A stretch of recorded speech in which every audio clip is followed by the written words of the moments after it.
कि राजपूत इतना है, यादव इतना है, कुशवाहा इतना है, अल्पसंख्यक इतना है, तो इतना वोट तो इसके पक्ष में जाएगा ही। आपने कभी उन छोटी छोटी मतलब संख्या वाली जातियों पर फोकस नहीं किया जो वोटिंग के प्रतिशत को बढ़ाते और घटाते हैं। आप उनके रुझान को देखिए और मुझे लग रहा है कि ये शांत वोटर हैं, बिना शोर शराबा किए जा कर के वोट पोल करते हैं और बिना शोर शराबा के अपने घर आते हैं। अब ये किनसे प्रभावित है, कौन सा फैक्टर काम कर रहा है? एक फैक्टर तो काम कर रहा है, मोदी फैक्टर।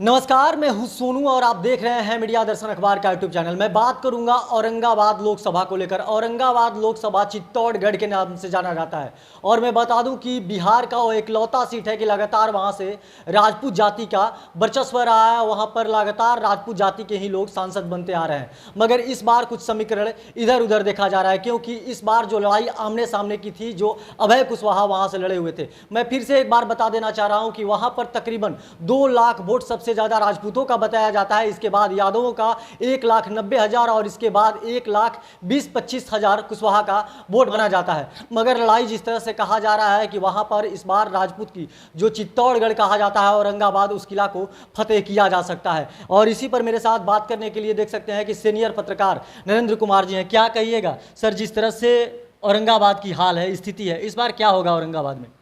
ये चुनाव के बाद परिणामों की घोषणा हम नहीं कर सकते कि किसका पलड़ा भारी है, किसका पलड़ा हल्का है। लेकिन एक चीज़ है, पिछले बार के चुनाव में भी हम लोगों ने देखा था कि जो वोटिंग ट्रेंड था वो दोपहर 12 बजे के बाद काफ़ी तेज़ हुआ था और उस तेज़ी का लाभ एनडीए को मिला था। इस बार भी 12 बजे तक वोटिंग जो प्रतिशत था वो काफ़ी कम था और फिर 12 बजे के बाद तेज़ी से बढ़ा। तो वो अगर वह आधार होगा तो उस आधार पर एनडीए को बढ़त मिलेगी। और आपने कहा था कि चित्तौड़गढ़ राजपूत सांसद तो पहले से होता रहा है कि मतलब दोनों प्रतिद्वंदी गठबंधन या पार्टियों के प्रत्याशी एक ही जाति के लोग रहते हैं, लेकिन उस समीकरण को छिन्न भिन्न करने के लिए ऐसा प्रयास करते हैं लोग। तो और भी कई सीटों पर ऐसा होता है, लेकिन इस बार लड़ाई थोड़ी मतलब चुनौतीपूर्ण है और दिलचस्प भी है, दोनों मायने में हम कहेंगे। और इस बार औरंगाबाद के वोटर कौन सी समझदारी दिखा रहे हैं और किस तरीके का उन्होंने ट्रेंड अपनाया है अपने वोटिंग को लेकर के, ये सबके लिए कुछ लोगों के लिए परेशानी का सबब है और कुछ लोगों के लिए उत्साहजनक है। फिलहाल वोटिंग का जो ट्रेंड है, मतलब दोपहर बाद वोटिंग जिस तेज़ी से हुई है, उसको देखते हुए मुझे एनडीए को थोड़ा सा राहत दिख रहा है, जैसा कि पिछले चुनाव में भी हुआ था। 70-75 से जीत हुई थी। हाँ, मतलब 1000 में या 100 में और लाख में हम नहीं जाएंगे। ये वोटिंग का जो समय है ना, सुबह में जो आ रहे थे उधर से समाचार या जो खबरें आ रही थी कि सुबह में किसी खास मतलब दल या उनके समर्थकों की भीड़ मतदान केंद्रों पर देखने को मिली, और जब उनकी भीड़ थी तो उस समय वोटिंग का प्रतिशत कम था। लेकिन जब उनकी भीड़ छटी और वोटिंग प्रतिशत बढ़ा दोपहर बाद, तो यह प्रतिशत निश्चित तौर पर मतलब उनका भी है, मैं ये नहीं कह रहा हूँ कि उनका नहीं है, लेकिन एनडीए का कुछ ज़्यादा लाभ देता हुआ दिखाई पड़ता है। पिछले बार जिस तरह से 53% था, इस समय जो 19 तारीख को जो मतदान हुआ है 50% है लगभग। तो 3% का गिरावट है, और ये 3% के गिरावट में मौसम भी एक फैक्टर हो सकता है।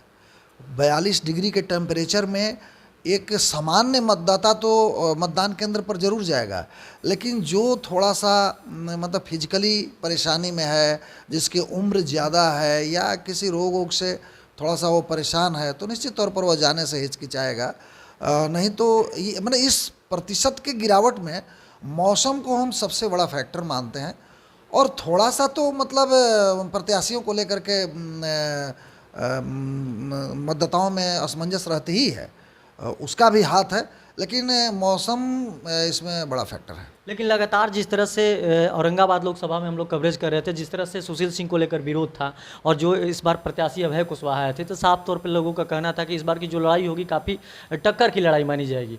लेकिन जो लोगों में आक्रोश था साफ तौर पे, और कहा भी जा रहा था, जैसे कि कुछ लोग कह रहे थे कि इस बार जो ये औरंगाबाद चित्तौड़गढ़ माना जाता है, इस किला को वो इस बार गिराना है, गिरा कर ही रहना है, और इस बार अभय कुशवाहा को वोटिंग सबसे ज़्यादा करना है। तो क्या इसमें फैक्टर रहेगा? जिस तरह से आंकड़ा लगाया जा रहा है जाति समीकरण को लेकर, तो वहाँ पर राजपूतों का वोट भी लगभग 2 लाख है, 1,90,000 या 80,000 समथिंग यादवों का वोट भी है, इसके बाद कुशवाहा 1,25,000 30,000 के लगभग में है। यह बहुत पुरानी चीज़ हो गई जिसको आप बोल रहे हैं ना, जातीय समीकरण है, जाति के आधार पर वोटिंग होती है, लेकिन हम बड़े बड़े बल्क के वोटरों को गिन लेते हैं कि राजपूत इतना है, यादव इतना है, कुशवाहा इतना है, अल्पसंख्यक इतना है, तो इतना वोट तो इसके पक्ष में जाएगा ही। आपने कभी उन छोटी छोटी मतलब संख्या वाली जातियों पर फोकस नहीं किया जो वोटिंग के प्रतिशत को बढ़ाते और घटाते हैं। आप उनके रुझान को देखिए। उत्तर प्रदेश का चुनाव ले लीजिए, विधानसभा चुनाव, उसमें तो उत्तर प्रदेश में तो बड़ी संख्या यादवों की है, बड़ी संख्या अल्पसंख्यकों की है, और बीजेपी ने मतलब बीजेपी के खिलाफ एंटी इनकम्पेंसी था, कई मुद्दे सामने आए थे, तो उन मुद्दों को दरकिनार करके बीजेपी वहाँ दूसरी बार सरकार बना ली थी, आपके बगल में ही। तो छोटी संख्या वाली जातियों की, छोटी संख्या वाली जातियाँ यहाँ बहुत बड़ा मायने रखती हैं, और उनका जो वोटिंग ट्रेंड है ना, उसका पता नहीं चलता है वो किसको वोट कर रहे हैं। तो उनको आप ज़रूर ध्यान में रखेंगे, और मुझे लग रहा है कि ये शांत वोटर हैं, बिना शोर शराबा किए जा कर के वोट पोल करते हैं और बिना शोर शराबा के अपने घर आते हैं। अब ये किनसे प्रभावित है, कौन सा फैक्टर काम कर रहा है? एक फैक्टर तो काम कर रहा है, मोदी फैक्टर।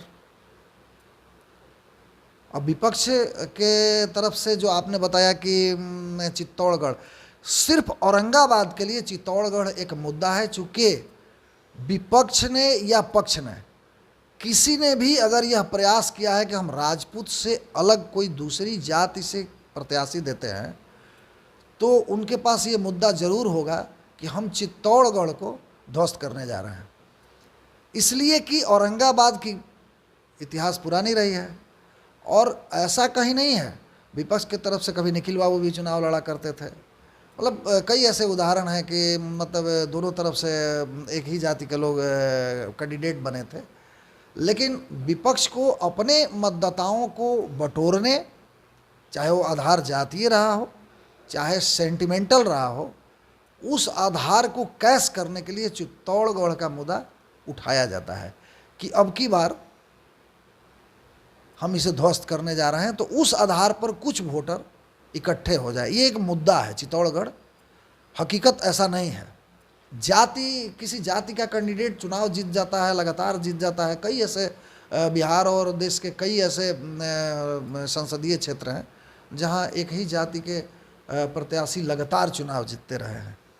तो किसी जाति के हिस्टोरिकल मतलब किसी विषय को लेकर के उसको चुनाव में ला करके नारा देना थोड़ा ये भी अजीब लगता है, लेकिन यह विपक्ष का एक मुद्दा है कि हम इसको ध्वस्त करने जा रहे हैं, इसलिए आप हमारे साथ हो जाएं। लेकिन एक बात को और मैं आपसे जानना चाहता हूं कि जिस तरह से वहां पर निखिल सिंह की बात करें, निखिल सिंह का काफ़ी जो बैकग्राउंड है, राजनीतिक पॉलिटिकल बैकग्राउंड है, काफ़ी अच्छा रहा है। उनके दादाजी भी उप मुख्यमंत्री रह चुके हैं बिहार के पहले, अनुग्रह नारायण जी, उनके पिताजी भी शायद उनके पिताजी भी मुख्यमंत्री रह चुके हैं 1989 या 90 में। लेकिन वहीं पे कांग्रेस नेताओं का कहना है, जब हम रिपोर्टिंग कर रहे थे, कि लगातार यह कयास लगाया जा रहा था कि वहाँ अगर सुशील सिंह के प्रतिद्वंदी कोई उतरेगा तो निखिल सिंह उतरेंगे, मगर निखिल सिंह को टिकट नहीं कांग्रेस वहाँ पर दी और राजद कोटे में चला गया, अभय कुशवाहा को लाया गया। इसको लेकर कांग्रेस के नेताओं में भी काफ़ी आक्रोश था, कांग्रेस कार्यकर्ताओं में भी आक्रोश था। साफ तौर पर वहाँ पर लोग कह रहे थे कि कांग्रेस के जो नेता हैं, कार्यकर्ता हैं, हो सकता है कि वोट उन लोगों का जो एनडीए है, बीजेपी में शामिल हो जाए। देखिए, विपक्ष बहुत चालाकी से उम्मीदवारों का चयन किया है। औरंगाबाद में अभय कुशवाहा को लड़ाने का मतलब फिर काराकाट में राजा राम सिंह को लड़ाने का मतलब, या फिर शिवहर में रितु जायसवाल को मतलब रमा सिंह को रिप्लेस करके रितु जायसवाल को लाने का, मतलब ये सब जो चीज़ें हैं विपक्ष ने बड़ा मतलब तरीके से चयन किया है। मतलब जो भी कैंडिडेट लाए हैं मजबूत लाए हैं। मजबूत नहीं, समीकरण के हिसाब से लाया। मजबूत और कमज़ोर कोई कैंडिडेट नहीं होता है, समीकरण के हिसाब से लाया गया है और हर जगह के समीकरण को तोड़ने का प्रयास किया गया है। बक्सर में सुधाकर सिंह को लड़ाया गया, मतलब ये चीज़ें जो हैं मतलब मतदाताओं को बड़ा अंदर से आंदोलित कर रही हैं और विपक्ष इसमें काफ़ी विपक्ष को मैं मानूंगा कि विपक्ष ने इस पर काम किया है। उम्मीदवारों के चयन में विपक्ष ने काम किया है, कहीं कहीं सफलता मिली है, कहीं कहीं सफलता नहीं मिली है। औरंगाबाद में लगभग जिस तरह से 50% वोट बताया जा रहा है कि मतदान वहाँ पर हुआ है, लगभग तकरीबन 17 लाख 17.5 लाख वहाँ पर वोटर हैं, तो क्या लगता है कि 9 लाख वोट पोलिंग हुए होंगे? हाँ वो तो आंकड़े बता रहे हैं कि इतने वोट पोल हुए हैं। देखिए इसमें हुआ क्या है कि जैसे औरंगाबाद में कुछ वोटर्स बढ़े हैं, वोटरों की संख्या पिछले बार से ज़्यादा हुई है इस जनगणना में, चाहे जो मतदाता सूची बनी है। तो पिछले मतदाता सूची के हिसाब से 53% की पोलिंग हुई थी। उस समय मतदाता सूची में वोटरों की संख्या कम थी। इस बार की मतदाता सूची में मतदाताओं की संख्या बढ़ी है, मुझे एग्जैक्ट पता नहीं है कि कितना बढ़ी है, तो उस हिसाब से 50% का हुआ है।